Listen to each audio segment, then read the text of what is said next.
அனைவருக்கும் வணக்கம். இந்த இனிய மார்கழி மாத காலை வேளையிலே ஆண்டாள் நாச்சியார் அருளிச் செய்திருக்கக்கூடிய திருப்பாவை 9ஆம் நாள் பாசுரத்தை பார்க்கலாம். ஆண்டாள் நாச்சியார் இன்றைக்கு எழுப்பு செல்லக்கூடிய தோழியானவள் மிகவும் செல்வ வளம் பொருந்திய ஒரு தோழி. அவள் சகல செல்வங்களையும் பெற்று சுகமாக வாழ்பவள்.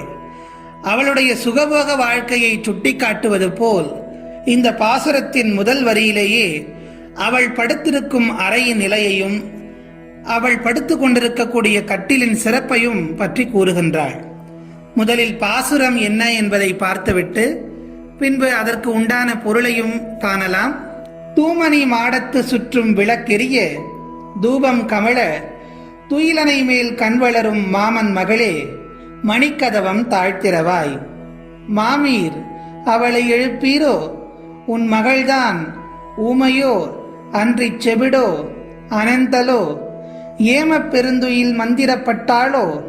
மாமாயன் மாதவன் வைகுந்தன் என்றென்று நாமம் பலவும் நவின்றேலோர் எம்பாவாய் என்பது ஆண்டாள் நாச்சியார் நமக்கெல்லாம் அருளிச் செய்திருக்கக்கூடிய திருப்பாவை 9ஆம் நாள் பாசுரம்.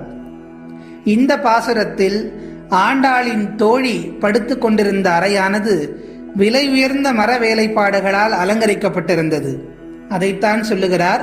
தூமணி மாடத்து சுற்றும் விளக்கெரிய தூபம் கமழ துயிலனை மேல் கண்வளரும் மாமன் மகளே மணிக்கதவம் தாழ்த்திரவாய்.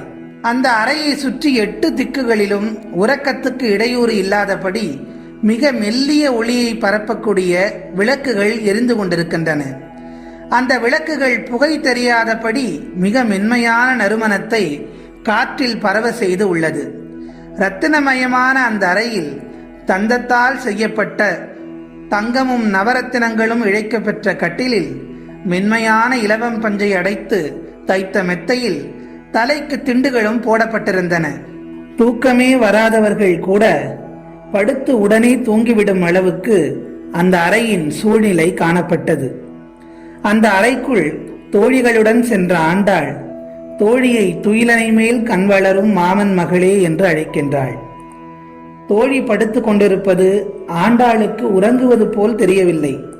அதனால்தான் கண்வளரும் மாமன் மகளே என்று அழைக்கின்றாள். அவள் தூங்குவது போல் தெரியவில்லையாம். கண்களை மூடியபடி எதையோ மனக்கண்ணால் பார்த்து கொண்டு இருப்பது போல் இருக்கிறது ஆண்டாளுக்கு. பொதுவாக தூங்குபவர்களை கூட எழுப்பிவிடலாம்.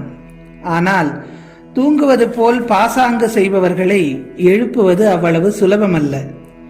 உறங்காமல் உறங்குவது என்பது இதுதான் போலும் என்று ஆண்டாள் நினைத்து கொள்ளுகிறாள். தன்னுடைய அடுத்த வரிகளில் சொல்லுகிறாள், மாமீர் அவளை எழுப்பீரோ என்று. இப்படி ஆண்டாள் நாச்சியார் எழுப்பிக் கொண்டிருக்கின்ற போது அந்த பெண்ணுடைய தாயார் வந்து விடுகிறார். அந்த பெண்ணுடைய தாய் ஆண்டாளுக்கு மாமி. ஆகவே மாமி, உன் பெண்ணை எழுப்பக்கூடாதா? நாங்கள் எத்தனை நேரம் அவளை எழுப்புவது? சீக்கிரம் உங்கள் பெண்ணை எழுந்திருக்க சொல்லுங்கள் என்று கேட்கின்றாள். அப்படியும் அந்த தோழி எழுந்திருக்கவில்லை. உடனே மாமியை பார்த்து, உன் மகள்தான் ஊமையோ அன்றிச் செவிடோ அனந்தலோ ஏம பெருந்துயில் மந்திரப்பட்டாளோ என்று கேட்கின்றாள். அதாவது, எத்தனை சொல்லியும் உன் பெண் எழுந்திருக்காமல் இருக்கிறாளே, அவள் என்ன ஊமையா அல்லது செவிடா அல்லது அவளுடைய சோம்பல்தான் அவளை எழுந்திருக்க விடாமல் இப்படி செய்கின்றதா, இல்லை அவள் எழுந்திருக்க முடியாதபடி ஏதேனும் மந்திரம் அவளை கட்டி போட்டு விட்டதா என்று கேட்கின்றாள். கடைசியில் ஆண்டாள் ஒரு முடிவுக்கு வந்தவளாக, யாருடைய பெயரை சொன்னால் இந்த தோழி எழுந்திருப்பாள்? அந்த பகவான் கண்ணனின் பெயரை சொல்லி அடுத்ததாக எழுப்புகின்றாள்.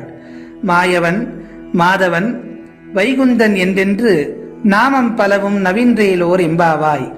தோழி, நாங்கள் இப்போது யாரை தெரியுமா மார்கழி நீராடி வழிபடப் போகிறோம்?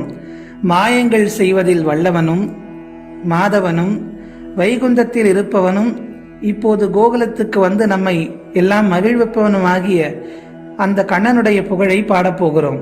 அவனுடைய அருளை பெறப்போகிறோம். வேண்டுமானால் நீயும் எங்களுடன் எழுந்து வா என்று ஆண்டாள் நாச்சியார் அவளை அழைக்கின்றாள். அது மட்டுமல்லாது, மாமாயன் மாயங்கள் செய்வதில் வல்லவன், மாதவன் வைகுந்த நின்றென்று நாமம் பலவும் நவின்றேலோர் எம்பாவாய் என்று குறிப்பிடுகின்றார்.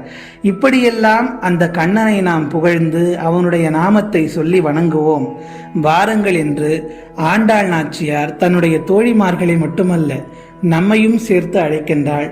மீண்டும் அடுத்த பாசுரத்தில் உங்கள் அனைவரையும் சந்திக்கிறேன். நன்றி, வணக்கம்.